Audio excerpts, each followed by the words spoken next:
Bonjour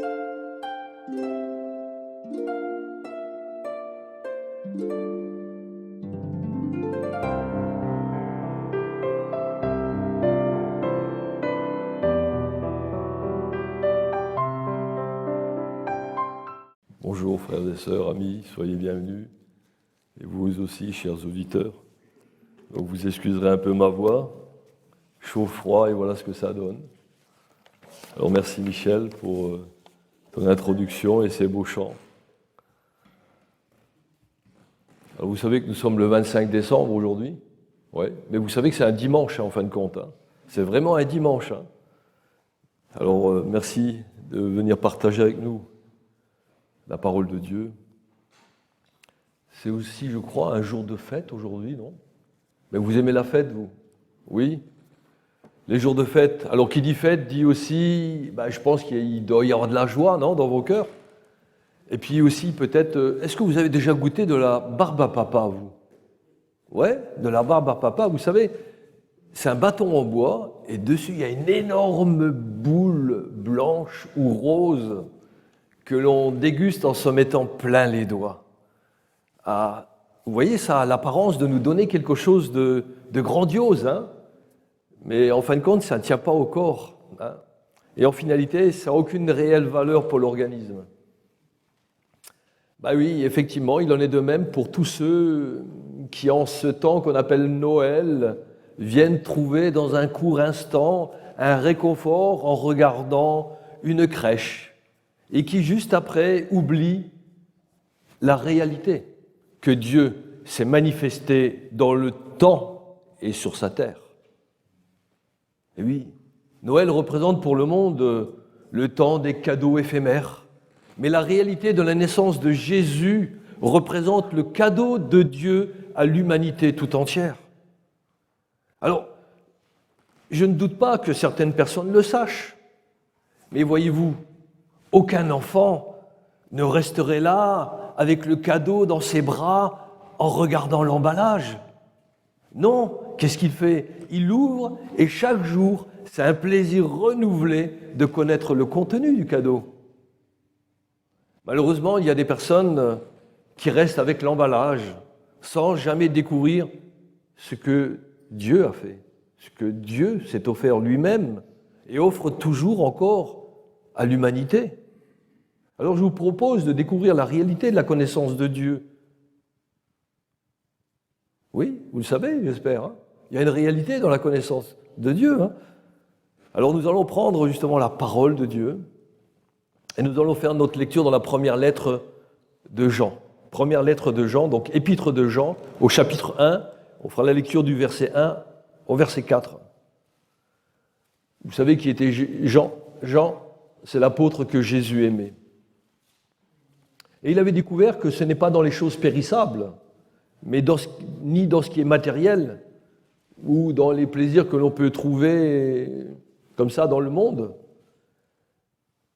Parce que ça ne donne aucune réalité vraiment satisfaisante pour notre âme. Parce que la pleine satisfaction, nous ne pouvons la trouver qu'en la personne de Christ, Jésus, Fils de Dieu. Amen. Alors on va lire l'épître de Jean. 1 Jean, chapitre 1, versets 1 à 4. Ce qui était dès le commencement, ce que nous avons entendu, ce que nous avons vu de nos yeux, ce que nous avons contemplé et que nos mains ont touché concernant la parole de vie. Et la vie a été manifestée et nous l'avons vue et nous lui rendons témoignage et nous vous annonçons la vie éternelle qui était auprès du Père et qui nous a été manifestée. Ce que nous avons vu et entendu, nous vous l'annonçons, à vous aussi, afin que vous aussi vous soyez en communion avec nous. Or, notre communion est avec le Père et avec son Fils, Jésus-Christ. Et nous écrivons ces choses afin que notre joie soit parfaite. Amen. On va prier. Seigneur, notre Père éternel, merci pour le don de Jésus. Merci parce que tu as donné Christ au monde. Merci pour la grâce incomparable que tu nous donnes de connaître un si grand et si merveilleux Sauveur en Jésus. Oui, Seigneur, parce que c'est lui seul qui peut nous apporter la joie dans ce monde, et toi seul, tu peux nous donner cette joie que le monde peut nous envier. Alors remplis nos cœurs de compassion pour tous les pécheurs. Oui, que vraiment, Seigneur, ils puissent entendre la bonne nouvelle du salut. Et nous voulons te bénir, notre Père Céleste, pour cette nouveauté de vie que tu nous as donnée en Christ, ton Fils béni. Merci Seigneur aussi que chacun puisse être pleinement conscient aujourd'hui de connaître cette vie éternelle que tu donnes par l'intermédiaire de Christ et qu'il puisse vraiment connaître cette joie dès ici-bas afin de te louer, de te glorifier et de marcher d'une manière digne qui t'honore. Amen. L'apôtre Jean, quand il a écrit cet épître, il était fort avancé en âge, il avait près de 90 ans. Jean a écrit pour dire qu'il avait vu Dieu qui s'est fait homme, et c'est en Jésus-Christ qu'il le révèle. Et Jean en est le témoin. Il a voulu laisser un écrit, et l'écrit de la vérité plutôt qu'une tradition orale, parce que vous le savez tous, les écrits restent et les paroles s'envolent. Les paroles des hommes s'envolent. C'est pour cela que la Bible, elle est incomparable, elle est impérissable, parce qu'elle nous révèle la volonté de Dieu. Alors plusieurs personnes ont essayé de détruire la Bible, d'empêcher même les gens de la lire. Mais la Bible, c'est la parole de Dieu. Et c'est par elle, justement, que vient la foi qui va animer les personnes. Les cœurs les plus endurcis vont pouvoir se reconnaître pécheurs et accepter la grâce que Dieu offre dans sa miséricorde. Car vous le savez, la foi vient de ce qu'on entend et ce qu'on entend vient de la parole de Dieu. Jean, en ce temps-là, avait fort à faire dans les premiers temps de l'Église parce qu'il y avait des faux enseignants qui prétendaient que Jésus n'était pas Dieu. Il y avait ces contradicteurs qui étaient là parce qu'eux n'avaient pas vu Jésus.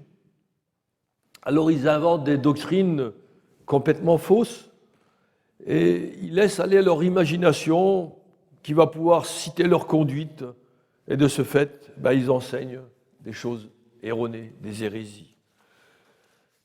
Mais si Jésus n'était pas Dieu, notre foi serait vaine et nous resterions morts dans nos péchés, puisque personne ne serait sauvé. Car Dieu seul peut pardonner les péchés et nous sauver de la mort éternelle. Alors, sans même présenter de salutations, vous l'aurez remarqué, les salutations d'usage, Jean entre dans le vif du sujet pour déclarer que Jésus est Dieu. Et aussi, ce qui fera le titre de la prédication, la réalité d'une vie de communion avec Dieu pour une joie parfaite. Jean veut nous conduire dans la vraie connaissance de Jésus. Et nous allons voir 3 implications à notre vie. Premièrement, recevez la parole de Dieu. 2, rendez témoignage à la vie. Et troisièmement, la vie réelle avec Dieu procure la joie. Amen. Alors recevez la parole de la vie. Mes amis, si vous voulez entrer en relation avec une personne, vous devez au préalable reconnaître que cette personne existe, n'est-ce pas? Sinon, on ne peut pas entrer en relation avec elle. Jésus, qui est vraiment Dieu, n'a ni commencement ni fin. Et si vous voulez entretenir une vraie communion avec lui, vous ne devez pas avoir une fausse conception à son sujet. Les hommes peuvent savoir que Dieu existe, car Dieu se révèle dans sa création. Mais la création seule ne peut nous raconter l'histoire de l'amour de Dieu. Alors, Dieu s'est aussi révélé par les écrits dans l'Ancien Testament. Mais sa révélation complète, définitive, et la plus complète qui soit, elle a été faite en Jésus-Christ. Et ça, c'est consigné dans le Nouveau Testament. Donc, toute la Bible entière nous parle de la révélation de qui est Christ. D'ailleurs, Jean, dans l'évangile qui porte son nom, débute ainsi pour préciser qui est Jésus. C'est Jean 1, verset 1.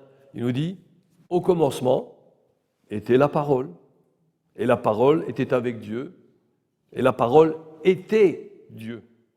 Elle était au commencement avec Dieu. » Et toujours dans l'évangile de Jean, au chapitre 1er, verset 14, il nous est proclamé « Et la parole a été faite chair, et elle a habité parmi nous. » N'est-ce pas merveilleux? Il a habité parmi nous. Est-ce que le monde parle de Noël? Prions pour vraiment qu'ils prennent le temps de lire la Bible et de voir la réalité, qui a un impact dans leur vie. Et vous savez que aussi en Genèse, le premier livre de la Bible commence par ces mots, au chapitre 1er, il est marqué « Au commencement, Dieu ». Mes amis, si vous mettez au commencement, si vous mettez Dieu au commencement de votre vie, alors vous êtes prêts à vous laisser diriger par sa parole pour vous laisser enseigner. Jean nous dit que la parole de la vie a été manifestée. Les prophètes avaient annoncé Christ. Les disciples, eux, l'ont vu. Ils l'ont vu de leurs yeux. Ils étaient des témoins. Et de quelle manière la vie a été manifestée? En la naissance de Jésus. Lui, le Dieu créateur, il a quitté son ciel de gloire pour venir sur sa terre. Il s'est abaissé en revêtant notre humanité. De bébé qu'il s'est fait, il a grandi pour devenir un homme qui a porté le prix de nos péchés. Du péché de l'humanité tout entière, il l'a porté jusqu'à la croix, afin que quiconque croit en Jésus, qui a accompli ces choses, ne meure pas, mais qu'il ait la vie éternelle. Vous savez, dans la suite des temps, la mort n'est intervenue qu'à cause du péché de désobéissance d'Adam, qui a transmis cela à toute sa descendance, vous et moi y compris. Mais Christ est venu rétablir la communication avec Dieu en s'offrant lui-même à notre place. Quelle grâce merveilleuse, n'est-ce pas, que Dieu nous accorde? Ainsi, Jésus, qui est la parole de vie, a été manifesté aux hommes, et les apôtres en sont les témoins les plus fidèles. Aujourd'hui, comme alors, ce n'est pas quelque chose de secret qui était réservé à quelques initiés, comme les gnostiques voulaient prétendre, que nous avons une connaissance supérieure. Aujourd'hui, c'est aussi comme cela dans le monde. Il y a des chrétiens qui prétendent être chrétiens et qui possèdent une connaissance supérieure à ce que révèle la Bible. Quelle folie! Non, personne ne peut prétendre avoir une initiation plus grande que quelqu'un d'autre. Tout est pris, tout est écrit dans la Bible, tout est consigné dans la parole. Et chacun, quand il prend la parole de Dieu, peut recevoir la vie de Christ en lui. En effet, chaque parole de Jésus-Christ est une semence de vie. Chacun de nous, en tant que chrétien, on peut dire « ma vie a commencé », non pas le jour de Noël, mais le jour où j'ai reçu Jésus comme mon Seigneur et comme mon Sauveur personnel. Et vous qui écoutez, où en êtes-vous, vous? Manifestez-vous la vie de Christ en vous? Ainsi, quand on parle, ce sont vraiment nos paroles qui révèlent aux autres ce que nous pensons et ce que nous disons. Et aussi ce que nous avons dans notre cœur, ce que nous ressentons. Jésus, il est celui par qui Dieu s'est révélé. Et pourquoi Jésus porte-t-il ce nom de parole de Dieu? Parce que Jésus nous révèle la pensée et le cœur de Dieu. Il est le seul moyen de communication entre Dieu et les hommes. Connaître Jésus, c'est connaître Dieu. Alors si quelqu'un est dans l'erreur au sujet de qui est Christ, il est aussi au sujet de Dieu, parce que Jésus est la révélation totale et définitive de Dieu aux hommes. Alors nier la divinité de Jésus, c'est croire le mensonge de l'Antéchrist. Les apôtres, ils ont tous proclamé que la vie éternelle, qui était auprès du Père, a été manifestée par Christ. Vous savez ce que ça signifie le verbe manifester? Ça signifie révéler, expliquer, rendre clair, évident, célèbre. Alors, comment la vie s'est-elle manifestée avec ce que cela implique, comme nous l'avons défini là, dans le verbe manifester? Il y a 4 réalités, dont une qui reste à venir. Ainsi, Jésus s'est révélé, par son incarnation dans sa naissance. par son ministère, qui a démontré clairement que nul ne peut faire les œuvres que Jésus a faites s'il ne vient de Dieu. Et puis dans le ministère qu'il avait Jésus, il est allé jusqu'à offrir sa propre vie pour nous sauver. Il a offert sa vie pour nous sauver, mes amis. Et la résurrection de Christ, troisièmement, la résurrection de Christ a mis en évidence que son sacrifice a été accepté par Dieu. Maintenant, il reste la quatrième réalité, celle qui doit encore venir, c'est le retour glorieux de Christ. Tout ceci montre qu'effectivement, Jésus, c'est la parole de vie. Alors avant, on ne voyait pas la vie de Dieu de manière formelle, mais par l'accomplissement des prophéties de l'Ancienne Alliance, donc les prophéties bibliques, cette vie, elle est devenue visible. Ainsi, la vie de Dieu s'est manifestée par Christ. Dieu est venu visiter sa créature. Est-ce que vous avez rencontré Dieu en Jésus? J'aimerais entendre un amen. Amen, oui. Oui, cette vie de Christ, chacun de nous, nous devons en faire l'expérience. Peut-être direz-vous, ah c'est facile pour Jean. Il a vécu avec Jésus. Il a entendu parler. Il a même pu le toucher. Mais alors moi, comment puis-je le connaître? La réponse est que ce n'est pas la proximité physique de Jésus qui a fait que des hommes ont cru, mais c'est bien la proximité spirituelle qui a fait en fin de compte ce qu'ils sont devenus, eux, des vrais croyants. En effet, pour nous qui avons accepté Jésus, il est devenu une personne vivante en nous et nous nous confions pleinement en lui. Cette vie réelle peut naître en chacun à partir du moment où l'on croit en l'Évangile en mettant notre confiance en Christ. 1 Jean 5, 1 nous affirme même cela, « Quiconque croit que Jésus est le Christ est né de Dieu. » Alors quand tu es né de Dieu, tu as fait l'expérience de la vie éternelle et personne ne pourra t'enlever de la main de Dieu. Alors mes amis, dès lors que la transformation qui est opérée en nous par le Saint-Esprit se voit dans notre marche, alors rendez témoignage à la vie. Et quand une personne est née de Dieu, elle va mener une vie droite.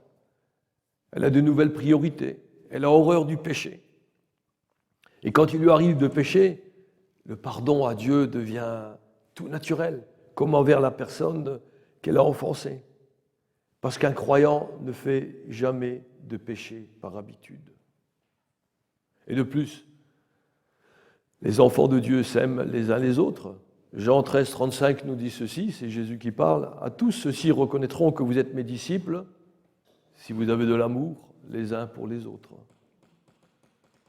Comprenez que si vous êtes un enfant de Dieu, vous ne pouvez démontrer que les caractéristiques d'un enfant de Dieu. Sinon, vous n'êtes pas né de Dieu. Vous êtes un faux croyant. Ah oui, vous savez à quoi ressemble un faux croyant? Un faux billet de 100 €. Celui qui le détient peut sincèrement croire que c'est un vrai billet. Alors qu'est-ce qu'il fait? Il s'en sert. C'est ce à quoi ça sert un billet.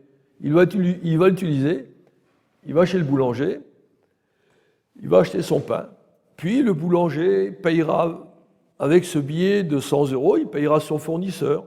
Et ce dernier, quand il a amassé une belle laisse de billets, il va à sa banque et il va déposer donc ses billets. Mais à la banque, il va s'entendre dire « Désolé, mais ce billet-là, il est faux, je ne peux pas l'accepter. » Pourtant, ce billet, il a fait du bien, non, pendant qu'il circulait pendant tout ce temps-là? Oui, mais pour autant, quand il est arrivé à la destination finale, à la banque, sa véritable nature a été dévoilée et il a été retiré de la circulation. Un faux chrétien pourra bien faire des actes de bonté dans sa vie, mais quand il voudra entrer dans la banque céleste, il ne sera pas accepté. Et Jésus lui dira, comme en Matthieu 25, 12, quand il a répondu aux vierges folles qui voulaient entrer dans le royaume, il lui dit, « Je vous le dis en vérité, je ne vous connais pas. » Alors chacun de nous, on doit s'examiner soi-même pour savoir si on est un vrai chrétien, un chrétien authentique ou un faux chrétien. Et pour nous examiner nous-mêmes, nous devons avoir une référence. Et la référence, c'est Christ.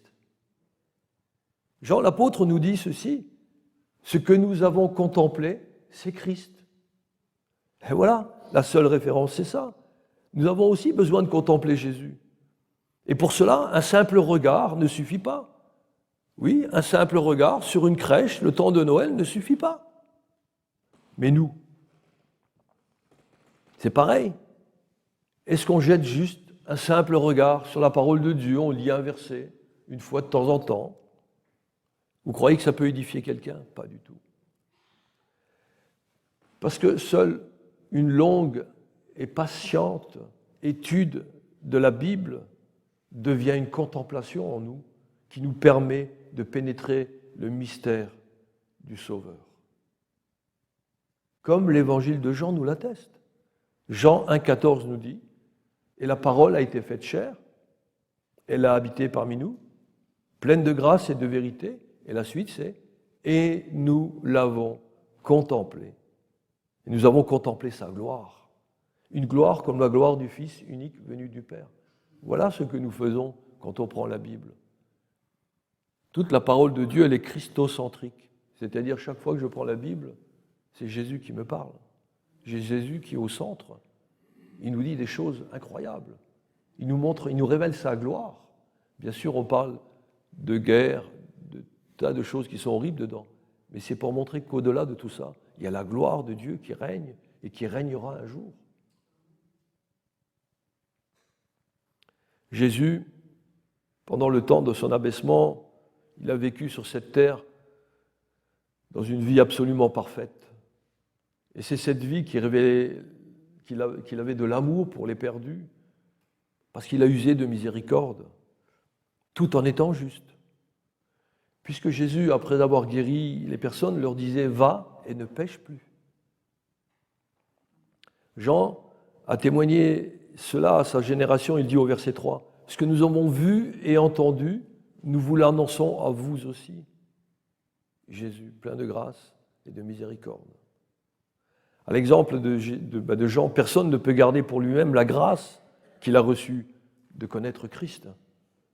Un vrai croyant transmet cette grâce aux autres afin de les conduire là où il est déjà arrivé en suivant Jésus. Car mes amis, voyez-vous, on ne possède vraiment que ce que l'on a donné. C'est incroyable, on ne possède vraiment que ce que l'on a donné. Et plus on distribue, plus on s'enrichit. Oui, vous avez une connaissance de la parole de Dieu, alors donnez-la. Vous avez une connaissance de la grâce de Dieu, montrez-la. Et plus vous allez le faire, plus vous allez être riche des bontés et de grâces que Dieu opère en vous. Et tout cela, ça a un but. C'est Jean qui nous le dit au verset 3. Afin que vous aussi, vous soyez en communion avec nous. Waouh! Communion se dit en grec koinonia. Et ça vient de l'adjectif koinos qui signifie commun à plusieurs. Commun à plusieurs personnes. Donc, avoir quelque chose en commun. Qu'est-ce qu'on a en commun? En fin de compte, qu'avons-nous en commun en tant que pécheurs? En tant que pécheurs, qu'avons-nous en commun avec un Dieu si saint? Eh bien, rien. Je suis désolé. Mais or, Dieu, dans sa grâce, a envoyé Jésus pour que lui, il ait quelque chose en commun avec nous les hommes. Et c'est quoi? Christ s'est revêtu de notre humanité, il a porté sur lui les péchés du monde, il a payé de sa vie le rachat de nos vies. Et ça, ce n'est pas une connaissance intellectuelle, mais personnelle. Et ça ne vient pas non plus d'une connaissance collective, mais ça doit être vraiment une connaissance individuelle. Effectivement, ce n'est pas parce que tu vas dans une assemblée que tu es sauvé. Mais ce n'est que quand tu acceptes le salut que Dieu offre, alors nous avons en commun, nous, d'avoir été rachetés par Christ. Voilà ce que nous avons en commun. Et ça, c'est uniquement par la grâce de Dieu. Jean 3, 36 déclare ceci. Celui qui croit au Fils a la vie éternelle. Celui qui ne croit pas au Fils ne verra point la vie, mais la colère de Dieu demeure sur lui. Alors comment être certain d'avoir la vie éternelle? D'abord, repentez-vous, confessez vos péchés à Dieu, puis acceptez que Dieu vous ait donné un sauveur. Affirmez que Jésus-Christ, le Fils de Dieu, est mort pour vos péchés et qu'il est ressuscité le 3e jour. Alors croyez en cette bonne nouvelle, mettez votre foi dans le Seigneur Jésus et vous serez sauvés. Romains 10, versets 9 à 11, nous dit « Si tu confesses de ta bouche le Seigneur Jésus, et si tu crois dans ton cœur que Dieu l'a ressuscité des morts, tu seras sauvé. Car c'est en croyant du cœur qu'on parvient à la justice, et c'est en confessant de la bouche que l'on parvient au salut, selon ce que dit l'Écriture. Quiconque croit en lui ne sera point confus. » Alors mes amis, n'oubliez pas pour autant que la foi n'est pas un acte ponctuel, mais c'est un mode de vie. C'est ça la foi, un mode de vie. Dans notre lecture du jour, Jean veut que ses auditeurs aient vraiment une confiance solide dans le salut que Dieu opère en eux. Effectivement, ils sont bousculés, ces personnes. Ils entendent des faux enseignants, des faux docteurs avec des hérésies incroyables. Et Jean nous parle aussi à nous aujourd'hui. Il nous dit, vous n'appartenez pas simplement à une communauté par votre volonté personnelle. Non, cela vient de plus haut que votre intelligence. Regardez ce que nous dit Jean à la fin du verset 3. Il nous dit, or, notre communion est avec le Père et avec son Fils, Jésus-Christ. Le raisonnement est le suivant. Nous pouvons dire que nous sommes en communion les uns avec les autres uniquement parce que nous avons communion avec le Père et avec le Fils. Mais oui, en dehors de cette unité Père-Fils, aucun homme ne saurait avoir une relation de vie en commun. Et cela ne devient possible que par l'action du Saint-Esprit dans la vie de celui qui croit en la parole. Que nous dit la Bible? Celui qui n'a pas l'Esprit de Christ ne lui appartient pas.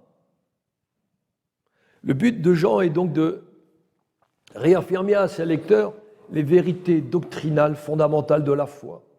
Et ce, afin qu'ils maintiennent leur communion avec Dieu le Père et avec Jésus-Christ. Ainsi, ils ne seraient pas tentés de se laisser attirer par des faux enseignements et de quitter la communion fraternelle. Malheureusement, c'est ce qui arrive aujourd'hui.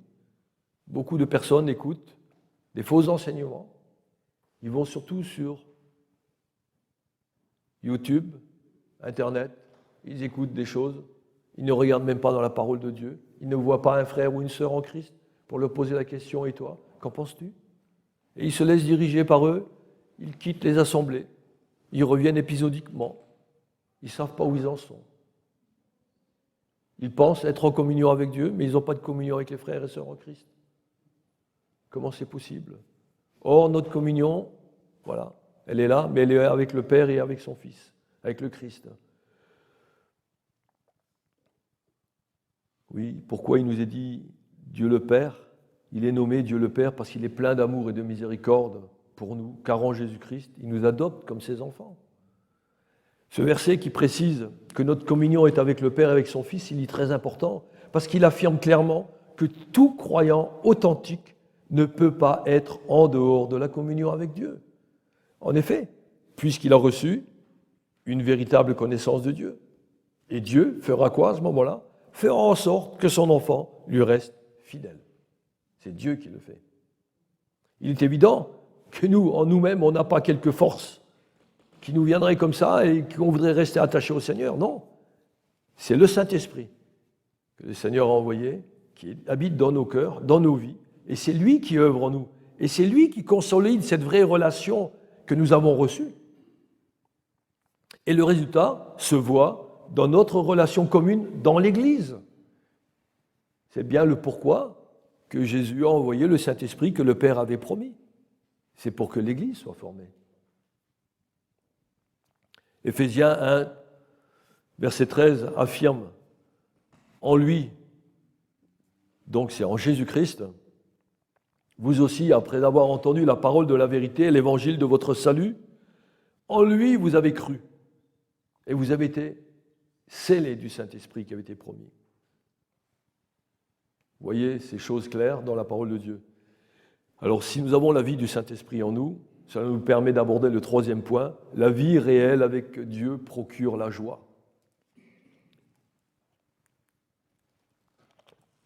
Le verset 4, dans l'épître de Jean, nous dit, c'est Jean a écrit ces choses afin que notre joie soit parfaite. Pourquoi dit-il notre joie? Parce que c'est toujours une joie de partager l'amour et la connaissance de qui est réellement Jésus-Christ avec d'autres frères et sœurs. C'est ce que dit Pierre aussi en 1 Pierre 1,8. Il dit, vous l'aimez, donc vous aimez Christ, sans l'avoir vu. Vous croyez en lui sans le voir encore. Vous réjouissant d'une joie merveilleuse et glorieuse, parce que vous obtiendrez le salut de vos âmes pour prix de votre foi. Oui, c'est cette joie qui est communiquée à tous ceux qui lisent la parole, qui la méditent, qui contemplent Christ par l'intermédiaire de la Bible et mettent en pratique ses enseignements. C'est là que l'on a la joie. En effet, n'avez-vous pas ressenti et vécu quelque chose de particulier en vous lorsque on vous a annoncé la réalité de l'Évangile? Je ne pense pas que vous soyez resté assis sur votre siège et puis l'air triste. Ben non, dans le cœur il s'est passé quelque chose. Et puis la vie a suivi, n'est-ce pas? Oui. Parce que cette réalité, c'est que Jésus est venu pour sauver tous ceux qui se sentent affligés sous le poids de leurs péchés. Lui, le Créateur, est venu apporter la paix à sa créature qui reconnaît avoir besoin d'un sauveur. Il a pardonné aux coupables qui se repentent. Et Christ donne son esprit pour avancer dorénavant dans une réalité de vie nouvelle. C'est ça la vie réelle. Dès lors, votre joie dépend de la manière dont vous acceptez ces choses qui ont été écrites. A contrario, les amis, le monde, lui, il est incapable d'apporter une joie véritable et durable dans votre cœur. Le monde, il est prisonnier du péché. Alors il promet la joie, mais il ne produit que du chagrin. Et ça accable les gens. Mais gloire à Dieu. La joie parfaite s'obtient par une relation personnelle avec le Seigneur, avec sa parole qui est la Bible. Et quand on est en communion avec Dieu le Père et avec son Fils Christ, on possède une joie que nul ne peut nous ravir. Alors il arrive quelquefois que cette joie n'est pas toujours présente. Mais qu'est-ce qui nous l'enlève? Les soucis, l'inquiétude, les attraits et les plaisirs du monde, la manque de volonté de venir se joindre à l'assemblée. Quoi qu'il en soit, c'est toujours un manque de confiance en Dieu. Et ça reste un péché, tant qu'il n'est pas confessé. Alors la seule ressource, c'est de venir au Seigneur et de lui dire ce qui pèse sur notre cœur. Confiez-vous en lui chaque jour, tel est le secret de la joie chrétienne. Et que par son rayonnement en vous, votre entourage aussi ait envie de posséder cette joie que vous avez reçue de Christ et d'avoir en commun cette communion avec le Père et avec le Fils. Amen. Que vraiment le Seigneur vous bénisse. On va prier, on va prendre un temps de partage dans la prière.